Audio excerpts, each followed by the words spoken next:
Bien, continuamos con el tema de inflamación y hoy vamos a ver esta parte de fisiopatología de la inflamación aguda, o mejor dicho es cómo es que se desarrolla la respuesta inflamatoria y vamos a ver cuáles son las estructuras, las células y los componentes que intervienen en la respuesta inflamatoria y cómo es que se maneja cada uno de ellos. Si fijamos esta imagen es la misma de la anterior diapositiva que vimos al inicio, o bueno, parecida. Tenemos un epitelio acá arriba que viene a ser representando la piel, algo que un cuerpo extraño que lesiona la piel y que aparte que al lesionar daña tejidos, también inocula agentes infecciosos o bacterias en la dermis superficial. Tenemos la epidermis, la dermis, y en la dermis hay vasos sanguíneos, células y un montón de estructuras, ¿no? Suponemos que el evento inicial es esto: alguien se clavó una astilla, un animal se clavó una astilla y se lesionó tejido de la epidermis y además se inocularon bacterias a la zona. O puede ser una mordida, una mordedura o cualquier otro evento parecido. La respuesta inflamatoria va a ser prácticamente la misma. Los pasos que va a seguir esta respuesta inflamatoria es lo que nosotros tenemos que entender como fisiopatología de la inflamación aguda. Y entonces, ¿qué sucede? Vamos a ir aquí también identificando los componentes, ¿no?, de la inflamación. Al lesionar tejido dañado, al haber tejido dañado y al haber cuerpos extraños, como son las bacterias, estos son detectados por unas células centinelas que siempre están merodeando todos los órganos y todas las estructuras, ¿no? Recordemos que en la histología normal de muchos órganos siempre están presentes las células inflamatorias. Bueno, aquí vamos a mencionar dos principalmente. Uno va a ser un mastocito, y la otra célula va a ser un fagocito o célula dendrítica o macrófago. Cualquiera de los tres nombres es válido, ¿ya? O célula presentadora de antígeno también puede ser.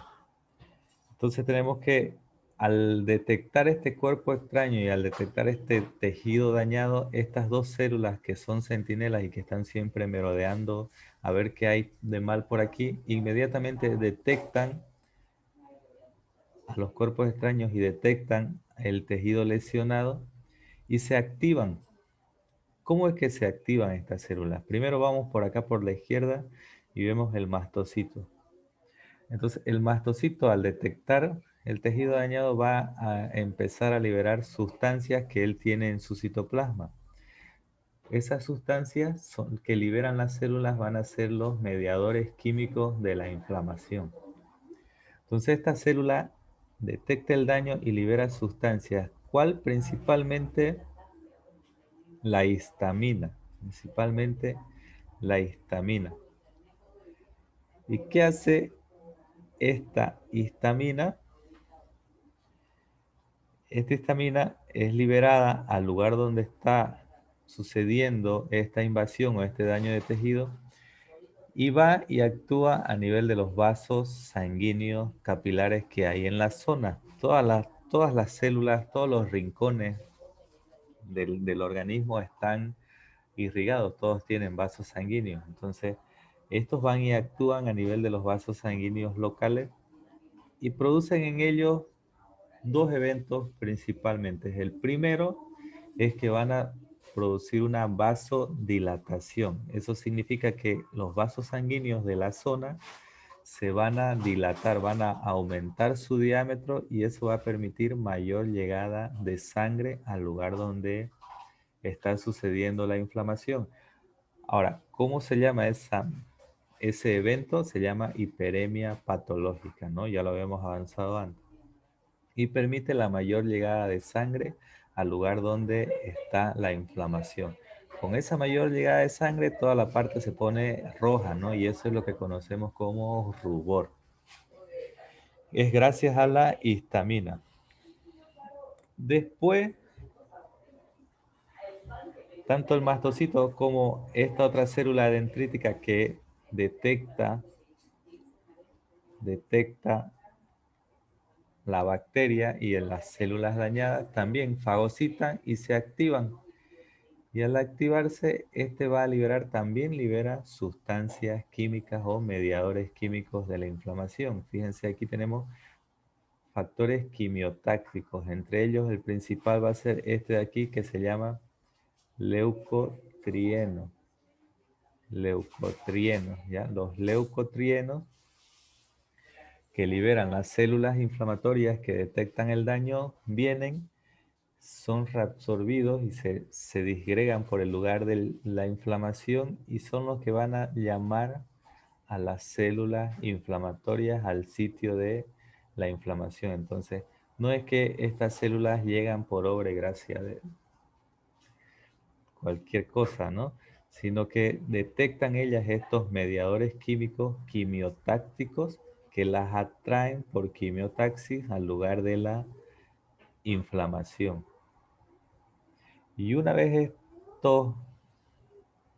estos, estas células blancas o células inflamatorias, que las principales son los neutrófilos, que son siempre los que llegan primero, estas células inflamatorias son acarreadas al sitio donde está ocurriendo el daño y la invasión a tejidos.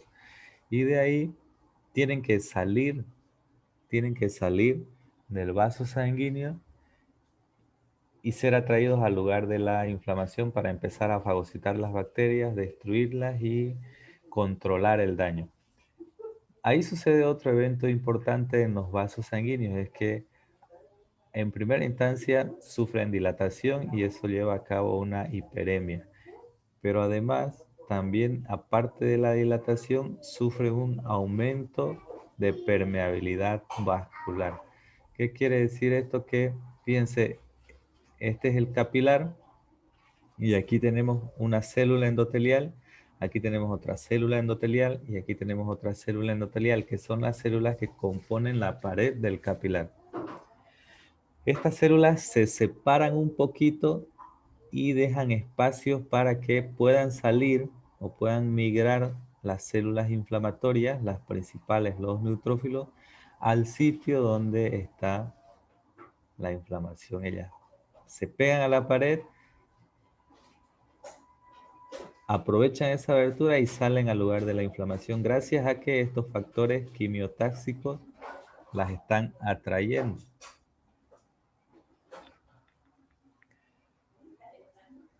Y aparte de que salen las células al sitio donde está la inflamación, también por esas aberturas o ese aumento de permeabilidad sale gran cantidad de líquidos y sale gran cantidad de proteínas. Entonces, gracias a la acción de los vasos sanguíneos va a salir gran cantidad de líquidos y gran cantidad de proteínas al lugar de la inflamación y se va a formar aquí un montón de agregados de componentes. ¿Qué va a haber aquí en el sitio donde está sucediendo el proceso inflamatorio? Van a haber células inflamatorias, ¿no? Las que detectaron el daño primero como mastocitos y fagocitos y las que son atraídas gracias a los mediadores químicos de la inflamación y las que son atraídas al sitio de la inflamación. Entonces van a haber células inflamatorias. ¿Qué otra cosa va a haber en el sitio de la inflamación? Van a haber tejido dañado o células del tejido en el que se está llevando la inflamación van a estar dañadas. Entonces tenemos que hay células inflamatorias, células del órgano donde se está llevando la inflamación, células dañadas de ese órgano y además va a haber gran cantidad de líquido que escapa también de los vasos sanguíneos y va a haber también agregados de proteínas. Si la causa del proceso inflamatorio es un agente infeccioso, entonces además de células inflamatorias, tejido dañado, líquido y proteínas, también vamos a tener aquí el agente infeccioso que esté contribuyendo al daño celular, ¿ya? Todos esos, todo ese agregado que se forma en el sitio donde se lleva a cabo la inflamación, se le conoce como exudado. Pueden anotárselo, se conoce como exudado inflamatorio. Y es lo que a fin de cuentas va a determinar el aumento del volumen en la zona o a lo que nosotros conocemos como tumoración, ¿no?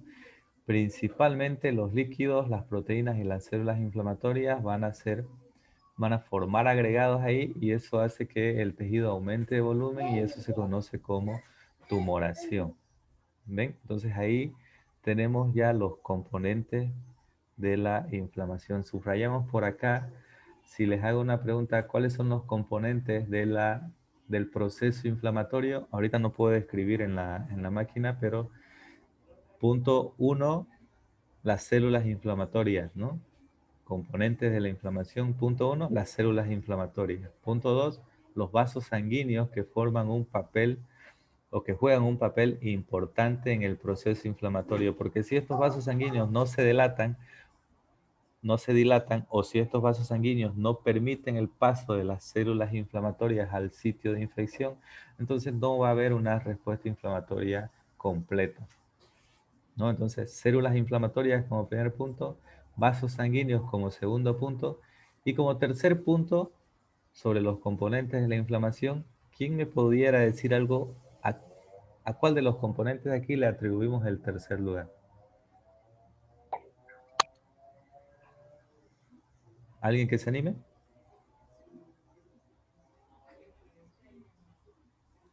Se lo vamos a atribuir a estas sustancias químicas que son liberadas por el tejido dañado y liberadas por las células inflamatorias, que se llaman mediadores químicos de la inflamación. Entonces tenemos 1, células inflamatorias, 2, vasos sanguíneos y 3, mediadores químicos de la inflamación.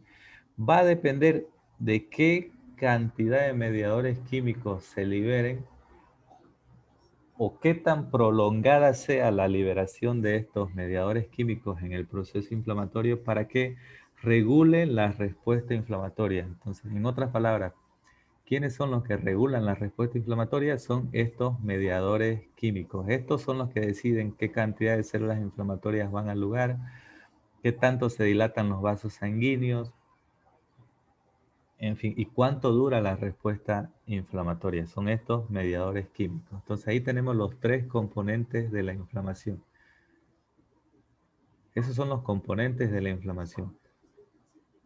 Por eso es que el concepto de inflamación, ¿alguien me lo puede decir el concepto de inflamación? A ver.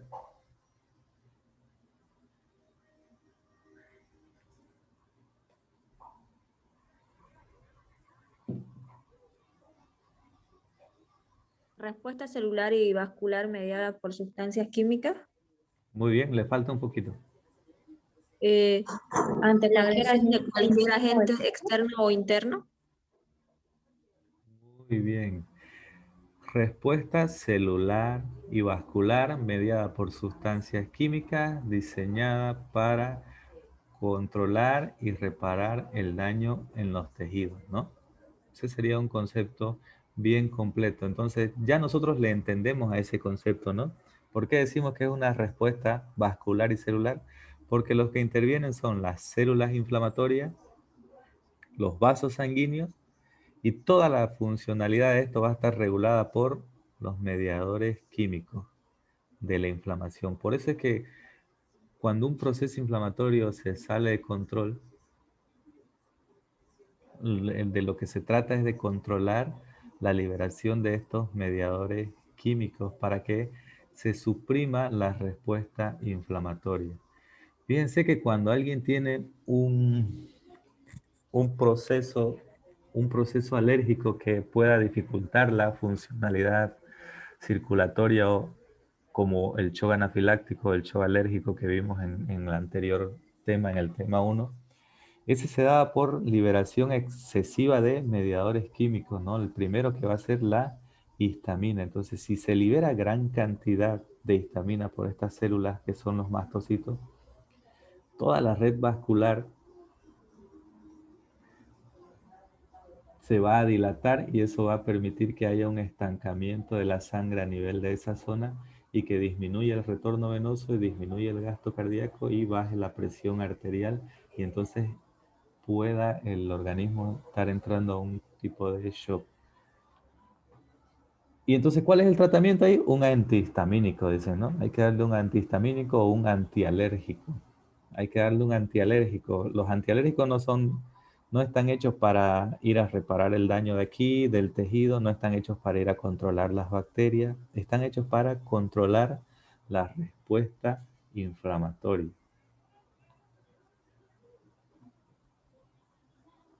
Otro punto que hay que tener en cuenta aquí es que todo el agregado que se forma o que se acumula en el sitio de inflamación, a partir de hoy se va a conocer con el nombre de exudado, ¿ya? Todo el agregado que se forma en el sitio de la inflamación se va a conocer con el nombre de exudado. Ahora, si les hago la pregunta, ¿qué es un exudado? ¿Alguien me puede responder? En el examen siempre pregunto yo, ¿cuál es el concepto de exudado? Vamos, participen, porque si no la clase se vuelve aburrida. Es un líquido, doctor, que se filtra de los vasos sanguíneos. Ese concepto está a medias, porque el líquido en sí no es un exudado. Puede ser un trasudado, puede ser un edema. Hay que aumentarle algo más. ¿Quién Puede tiene ser otra? compuesto por células o proteínas o de esa parte. Ya, entonces ahora dígalo completo. Es el exudado. El Este exudado. es un líquido que se filtra de los vasos sanguíneos, que está compuesto por células, de proteínas y eso. Nada más, sigue a medio. Líquido que se filtra desde los vasos sanguíneos hacia los tejidos cercanos. Y ese líquido está compuesto por células, proteínas y materiales sólidos. 70% completo. ¿Alguien más?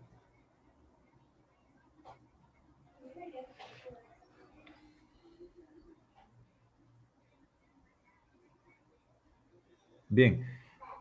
¿Qué es el exudado? Es el producto de un proceso inflamatorio. Tan sencillo como eso. ¿Qué es el exudado? Es el producto de un proceso inflamatorio. ¿Por qué digo que es el producto de un proceso inflamatorio? Porque más Puede allá de ser. sus componentes, se va a formar en un proceso inflamatorio. No tiene otra causa el exudado, ¿eh? Entonces, siempre que haya un proceso inflamatorio, este va a tener como consecuencia un agregado en el sitio que tiene células, que puede o no tener líquido, que tiene proteínas, que tiene tejido dañado, que tiene bacterias, que tiene virus, que puede tener hongos, que tal vez no tenga ningún agente infeccioso, pero que se forma producto de una respuesta inflamatoria, ¿ya? El exudado puede o no tener líquido, o la cantidad de líquido va a variar, pero aún así va a seguir siendo exudado, porque va a ser el producto de un proceso inflamatorio. Entonces, si les preguntase ahora la siguiente, por qué está compuesto un exudado de forma general?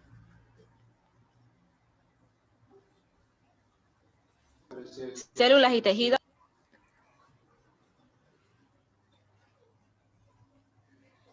Células inflamatorias, líquido, la cantidad no interesa, pero va a tener células inflamatorias, líquidos, proteínas, tejido dañado y puedo no estar acompañado de agentes infecciosos, si es que esos son las causas. Doctor, células inflamatorias, líquidos, proteínas. Células inflamatorias, líquido, proteínas. Esos son los tres componentes principales del exudado. Adicional a eso podemos también encontrar tejido dañado y agentes infecciosos. ¿Me esperan un momento? Voy a atender una llamada.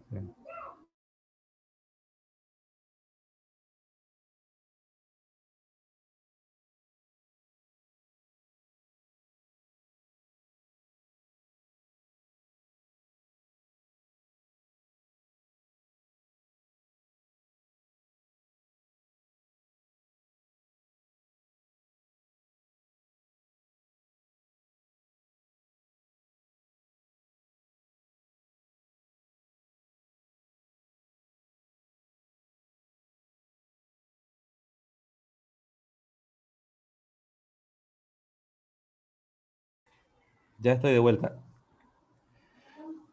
¿Les quedó claro la fisiopatología de la inflamación? Aguda, por Doctor, supuesto. ¿Sí? doctor, buenas tardes. Me faltó a mí un poquito lo que era el aumento de permeabilidad. No sé si lo podría repetir otra vez, por favor. Bien. En un proceso inflamatorio, los vasos sanguíneos tienen un papel importante en el desarrollo de la inflamación, que va a estar mediado por las sustancias químicas o mediadores químicos de la inflamación. ¿Cuáles son esos dos pasos que juegan los vasos sanguíneos ahí? Que se dilatan y permiten la mayor llegada de sangre o el mayor flujo de sangre por la zona donde está produciendo el proceso inflamatorio. Y cuando hay mayor flujo de sangre por esa zona, hay mayor probabilidad de que todas las células inflamatorias lleguen a pasar por ahí en algún momento. El otro punto importante es que aumentan su permeabilidad gracias también a los mediadores químicos de la inflamación. Hay sustancias que le dicen al vaso sanguíneo que estas células endoteliales se contraigan un poco, es decir, que se acorten y dejen estos pequeños espacios entre célula y célula que regulan el aumento de permeabilidad. Ahora, no es que cualquier componente va a salir por aquí gracias a ese aumento de permeabilidad. Hay aumento de permeabilidad, pero lo que sale también es seleccionado, ¿ya? Lo que sale también es seleccionado. Parte de lo que se selecciona para que salga por aquí son líquidos, proteínas y glóbulos blancos. Los principales, los que van a llegar primero en la respuesta inflamatoria aguda, son los neutrófilos. Y cuando la respuesta inflamatoria se vuelva crónica, los que van a llegar aquí van a ser los linfocitos, las células plasmáticas y los macrófagos. ¿Ya? Entonces, la diferenciación entre un proceso inflamatorio agudo y uno crónico lo van a dar la presencia de las células que esté en el lugar, no tanto el tiempo. Ahora, ¿me entendió ya? Sí, ahora sí, ya, doctor. Muy bien, ¿les queda claro cuáles son, les queda claro el concepto de inflamación, ¿no ven? Sí, doctor. Muy bien, les queda claro qué es un exudado, ¿no?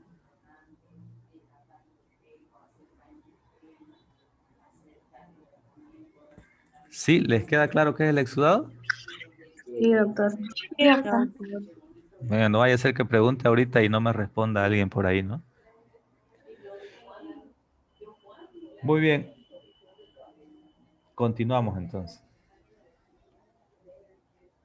Aquí hay un gráfico sencillo en el que se marcan unas diferencias entre respuesta inflamatoria aguda y respuesta inflamatoria crónica. Por regla general, todo lo que sea agudo es que se produce de forma rápida y puede durar corto tiempo. Cualquiera de las dos, ¿ya?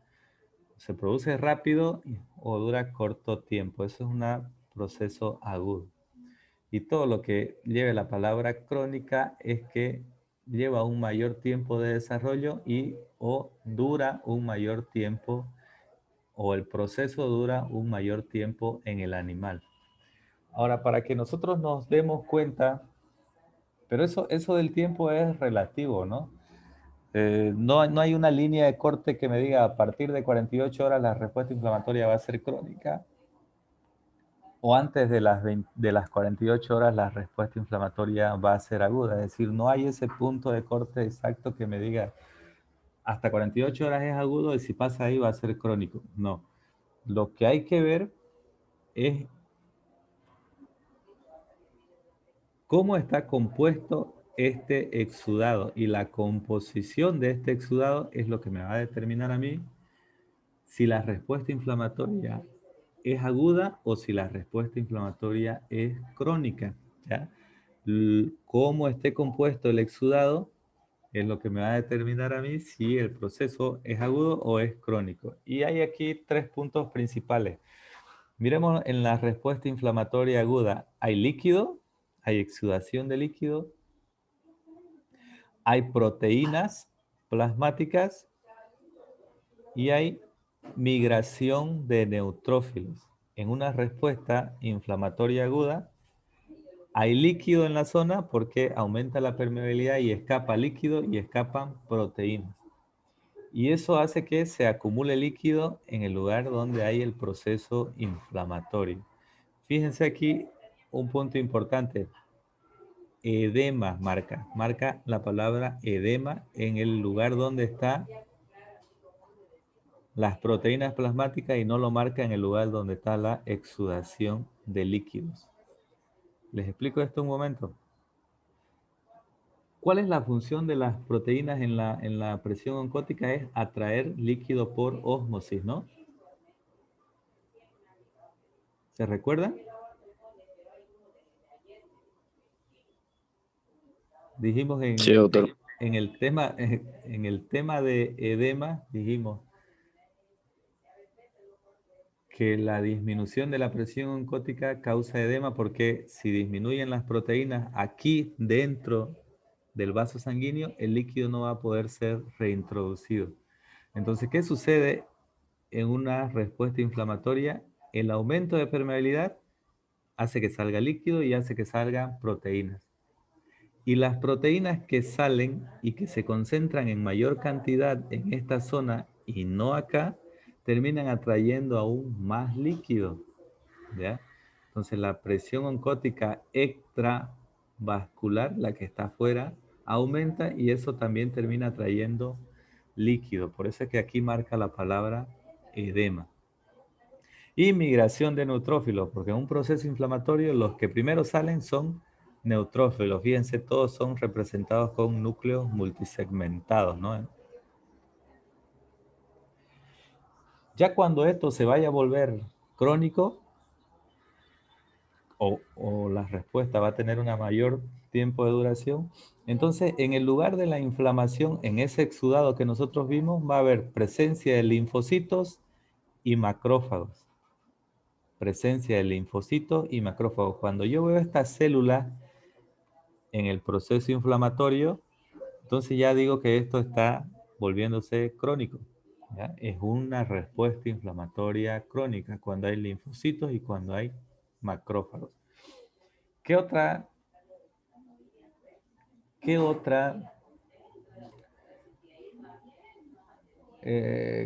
cosa me va a indicar a mí que la respuesta inflamatoria es crónica? Que hay proliferación de vasos sanguíneos y hay fibrosis. ¿Qué es esto? Cuando ya este tejido, cuando el daño en el tejido aumente por acción de estas bacterias, va a ser necesario reparar ese tejido o controlar ese tejido para que no siga produciéndose más daño. Entonces se van a empezar a formar, aparte de estos capilares que normalmente hay, se empiezan a formar vasos sanguíneos por aquí, Vasos sanguíneos por acá, por acá, por acá. Eso se llama angiogénesis, formación de vasos sanguíneos en el lugar donde se está llevando la inflamación.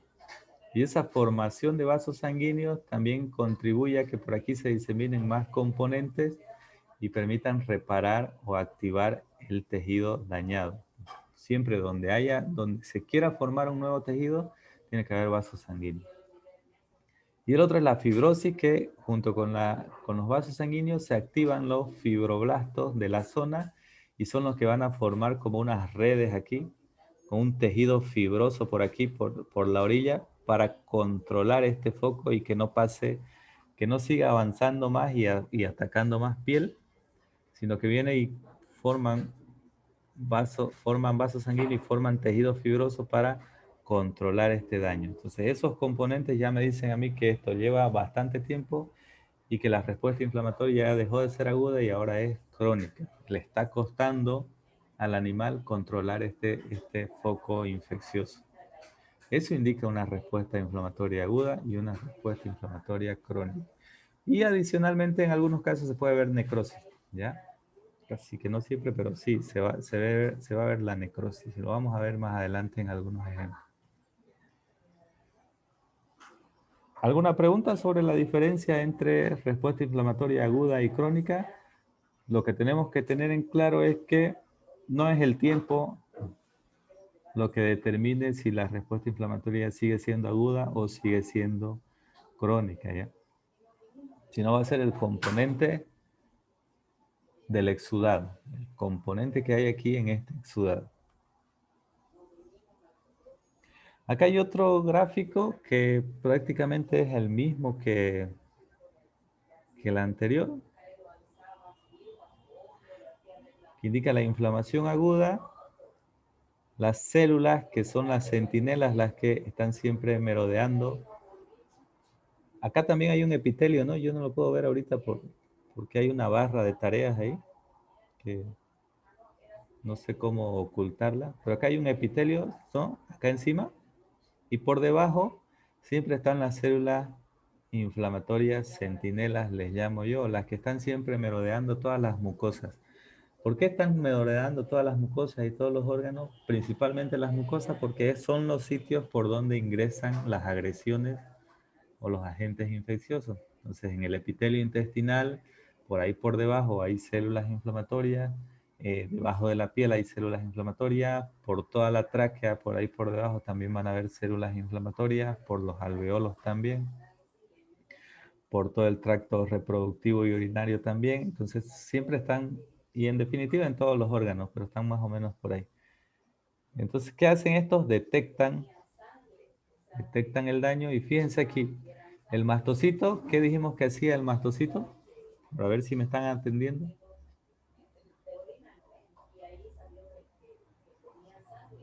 Voy a preguntar, Gómez Zambrana, Allison, ¿qué hacía el mastocito?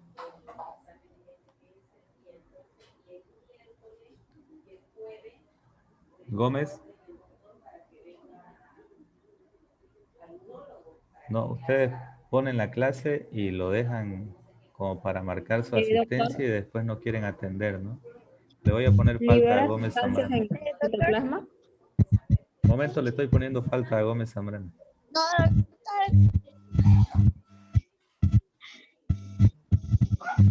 Bien, ¿quién quería hablar?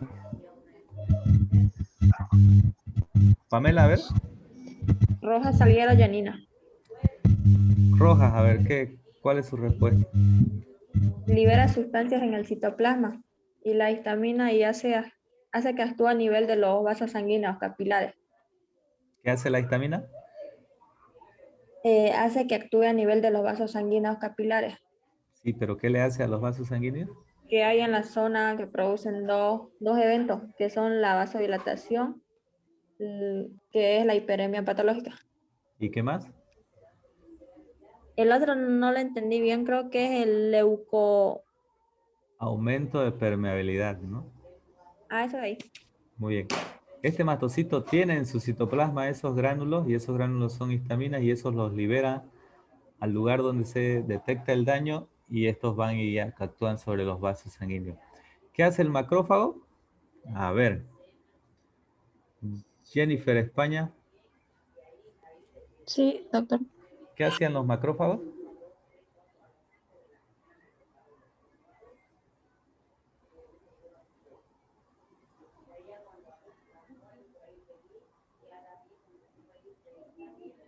Es la detención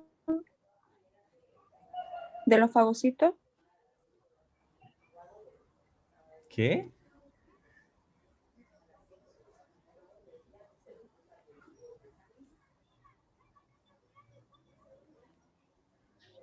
¿Puedo responder, doctor? Claro. Ya,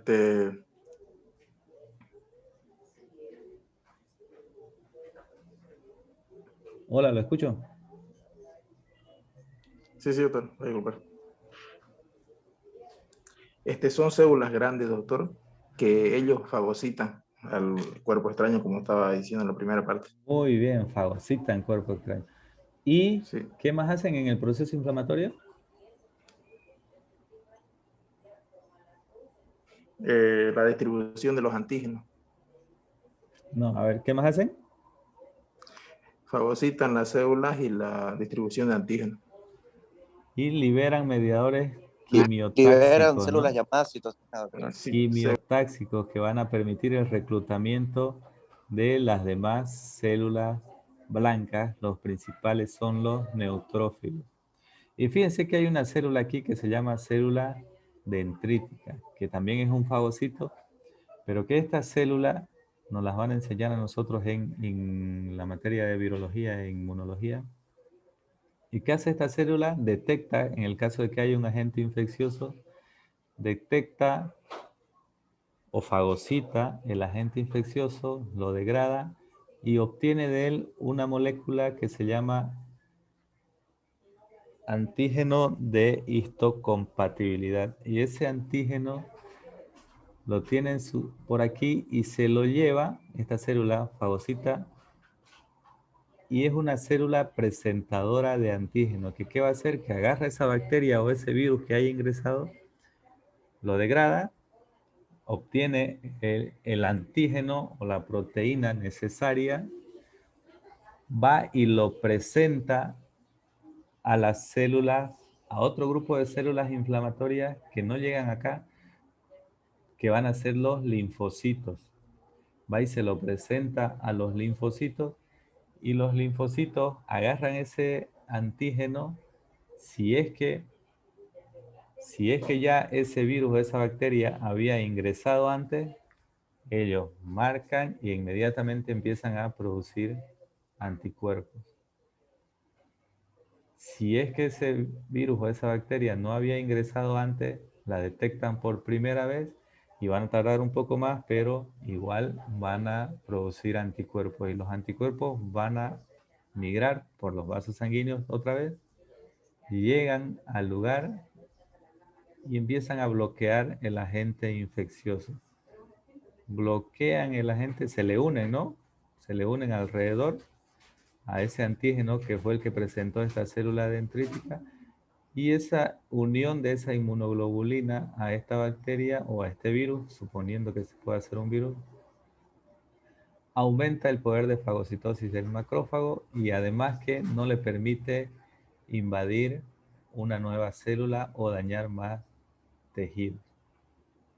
La deja inactiva, los macrófagos la fagocitan con mayor facilidad y de esa manera se controla la infección. ¿Ya?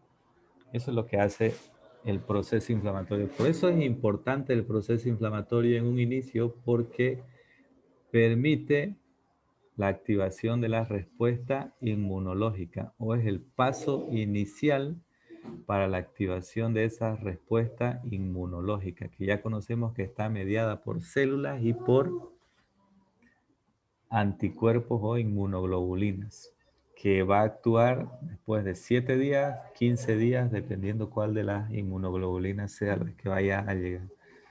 Pero la respuesta inmediata es la que estudiamos en la anterior diapositiva, la respuesta inflamatoria aguda. Mientras esta célula lleva el antígeno y hasta que se produzcan los anticuerpos, algo tiene que controlar el foco de inflamación y lo hacen los macrófagos, mastocitos, vasos sanguíneos, mediadores químicos, las células que van a llegar al lugar son las que van a controlar el foco infeccioso. Y una vez se produzcan los anticuerpos, esos van a llegar al lugar donde está invadiendo este virus, lo van a bloquear y van a hacer que estas células lo fagociten con mayor facilidad. Y además de ese bloqueo también es que le impiden invadir otras células y causar más daño. ¿Ya? Por eso es importante la respuesta inflamatoria, porque también tiene que ver con la respuesta inmunológica. Se dice que los mejores antígenos son los que desencadenan una respuesta inflamatoria en el animal. Si algo no desencadena una respuesta inflamatoria, es porque el organismo no le está dando bola y no es dañino y no va a causar ningún problema. Lo que desencadena una respuesta inflamatoria, el virus o las bacterias que desencadenen una respuesta inflamatoria, son a los que se les va a tomar importancia. ¿Ya? Esa es la importancia de la respuesta inflamatoria. Es el primer paso para la respuesta inmunológica. No sé si lo han visto eso o lo están viendo paralelamente porque no sé en qué semestre es la materia de inmunología. Creo que es en cuarto también, ¿no? Tercero, doctor. ¿En tercero, eh? Sí, ¿Ya lo vieron entonces? sí, doctor. Sí, qué bueno. Entonces me están entendiendo de maravilla. Espero, ¿no? Bien, después continúa la respuesta y llegan las células, las proteínas al sitio de infección y en esos van a haber macrófagos, neutrófilos, mediadores químicos, líquido y después cuando esto pase o se vuelva más crónico van a ver los fibroblastos, matriz extracelular y recién viene el proceso de reparación. ¿Qué es útil? Una vez se controla esta bacteria o se repara el tejido dañado, viene el proceso, o se controla lo que esté causando el daño en el tejido, viene el proceso de reparación. Entonces, no hay reparación sin respuesta inflamatoria, para que quede claro también, ¿ya? No hay reparación sin respuesta inflamatoria, porque se tienen que activar los fibroblastos, los fibrocitos y eso contribuye a la reparación del tejido. ¿Les queda alguna duda sobre la fisiopatología de la inflamación?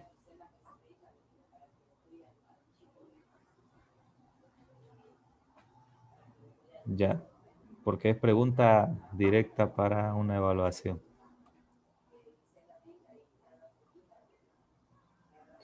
Doctor, una consulta. ¿Sí?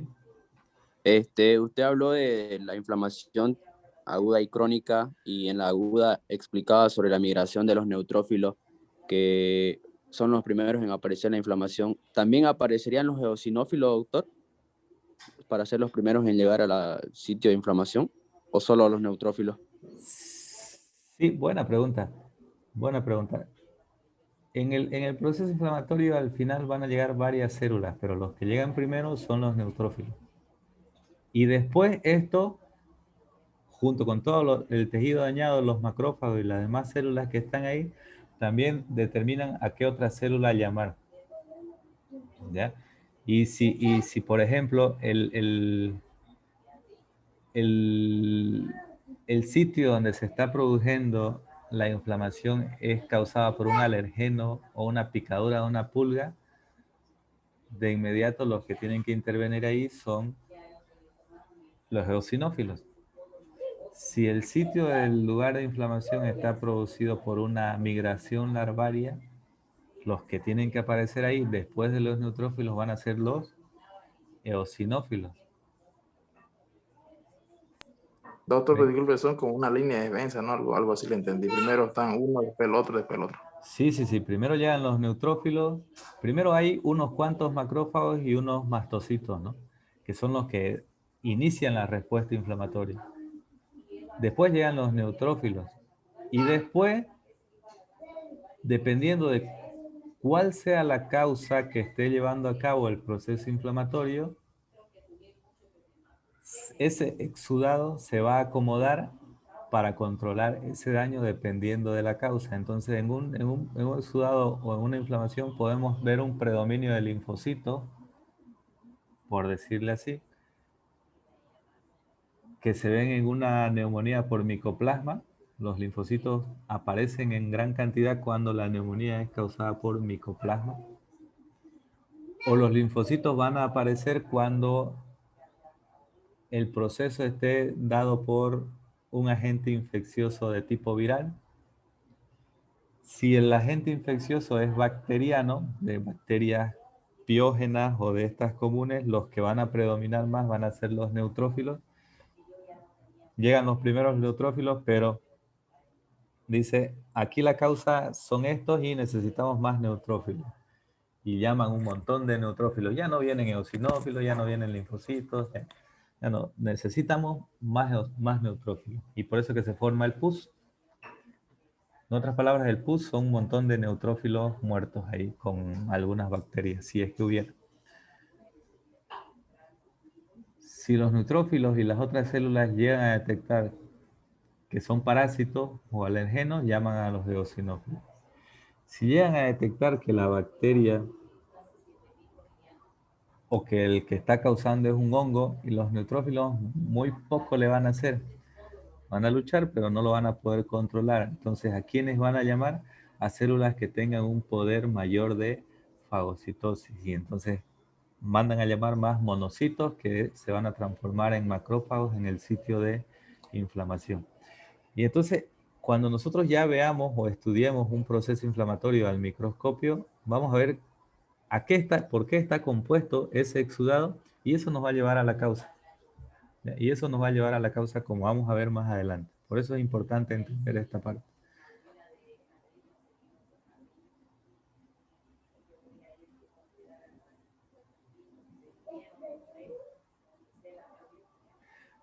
Otra cosa que tienen que tener en cuenta es que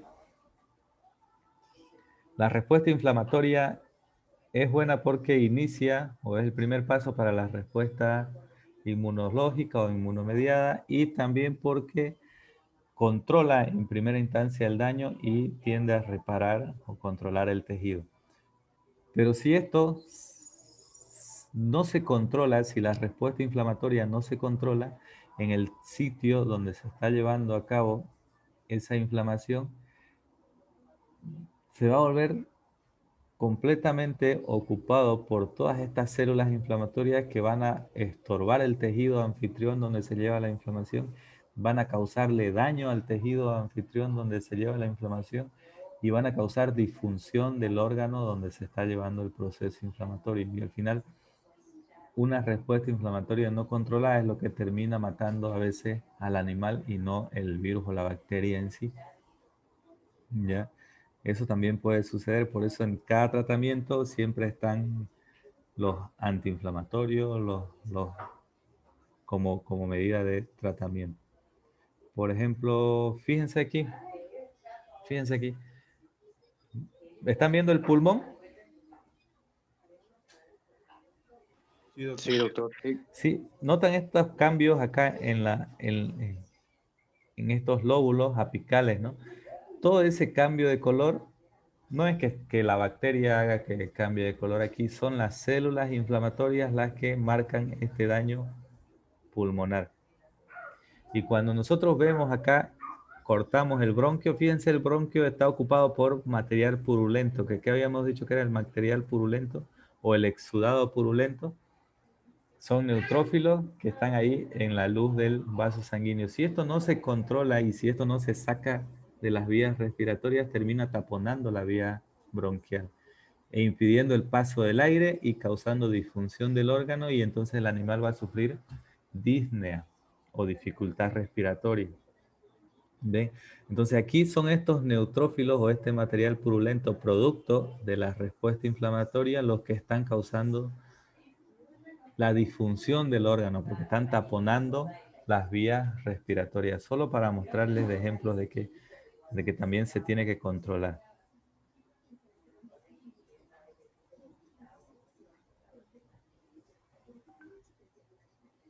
Esto lo pueden leer. Es todo lo que habíamos hablado.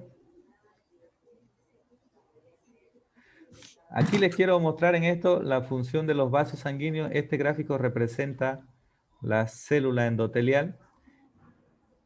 Acá estaría la otra pared del vaso sanguíneo. Y es la forma en cómo las células inflamatorias migran para salir del vaso sanguíneo y después ser llevadas al lugar de la inflamación por las sustancias quimiotáxicas. Entonces, ¿cómo sucede la cosa? El vaso sanguíneo está dilatado y tiene aumento de permeabilidad, ¿ven? Deja espacios para que salgan, pero un neutrófilo o un glóbulo blanco no va a poder salir, o la forma en cómo tiene que salir es que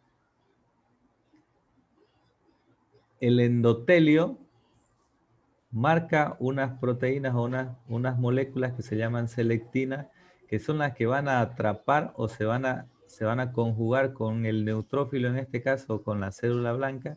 Entonces el neutrófilo viene, migra hacia la pared y empieza a rotar, pero rota gracias a estas moléculas. Y en algún momento termina completando esa conexión y recién puede salir del vaso sanguíneo. No es que viene directo por acá y encontré el espacio y poco y se salió. No, tiene que orillarse primero a la pared endotelial, migrar por la pared y salir. Entonces, si estas moléculas no se expresan en el endotelio, por más que haya una gran cantidad de histamina y serotonina produciendo dilatación vascular y produciendo también aumento de permeabilidad, los glóbulos no van a poder salir, ¿no? Entonces, es el papel que juegan los vasos sanguíneos ahí. Tiene que haber expresión de esa molécula y terminan migrando hacia el sitio, o sea, salen y después son atraídos por las sustancias quimiotáxicas y son llevados a lugar de la inflamación. Y fíjense otra cosa importante, que por este aumento de permeabilidad sale líquido y sale proteína, ¿no? Sale proteína. La fibrina lo que hace es formar una matriz fuera del vaso sanguíneo. Y gracias a esa fibrina o esa matriz es que los glóbulos blancos abandonan el vaso sanguíneo por estas selectinas y migran gracias a esa matriz que le forma las proteínas. Entonces, como que le formen un camino para que éstas vayan y puedan llegar al sitio de la inflamación. ¿Ya? Todo es una serie de pasos y componentes que están bien sincronizados y que si falla alguno de esos, la respuesta inflamatoria no se lleva a cabo como debería ser. Y aquí están las formas por las cuales, o los pasos que siguen los glóbulos blancos para abandonar el vaso sanguíneo. Marginación y pavimentación quiere decir que el glóbulo blanco se margina, se va a la orilla, cerca de la pared vascular y empieza a rotar por la pared, esa es la pavimentación. Emigración es cuando ya abandona el vaso sanguíneo. Migración es cuando se va a dirigir al lugar donde se está llevando a cabo la batalla o la pelea.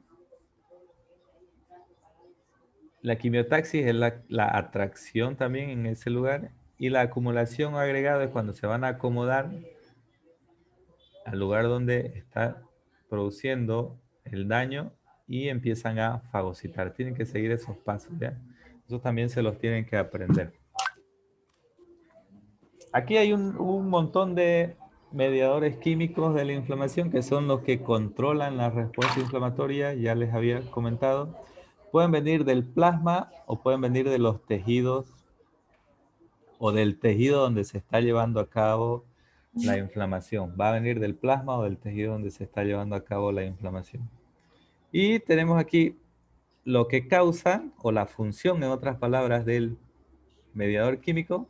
Aquí tenemos el mediador químico y aquí tenemos de dónde se origina. Estudiamos algunos. Histamina y serotonina son producidas por las células cebadas principalmente, pero fíjense que también las plaquetas pueden liberar histamina y serotonina. Y ya sabemos cuál es la función, vasodilatación. La histamina produce la vasodilatación y la serotonina produce una vasodilatación más sostenida o una mayor duración. También está el leucotrieno, fíjense que también cumple un poco esa función. El aumento de permeabilidad, están los leucotrienos, factor activador de plaquetas. Aquí tenemos citocinas, bradicidinas y donde se producen quimiotaxis, leucotrieno, fíjense, factores del complemento, quimiosinas, interleucinas, deben haber por aquí también que están dentro de estas citocinas. El dolor, bradicidina y prostaglandina, opsonización, las inmunoglobulinas G y las inmunoglobulina M son producidas por las células plasmáticas y vienen también del plasma, a veces no se producen en el sitio de inflamación, sino en un ganglio linfático sensibilizado y de ahí se liberan. Daño tisular, si se libera el tejido dañado, daño tisular.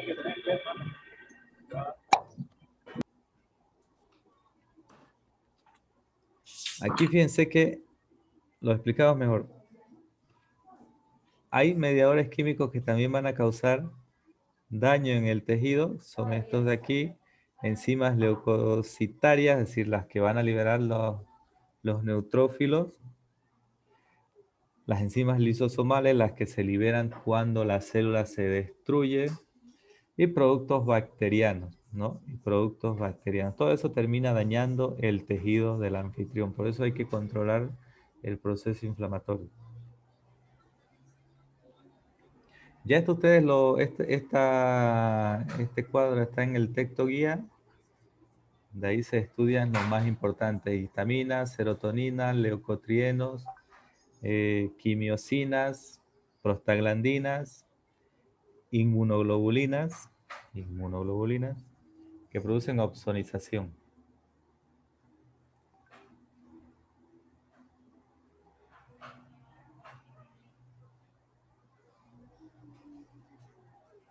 ¿Continuamos o ya quieren parar ahí?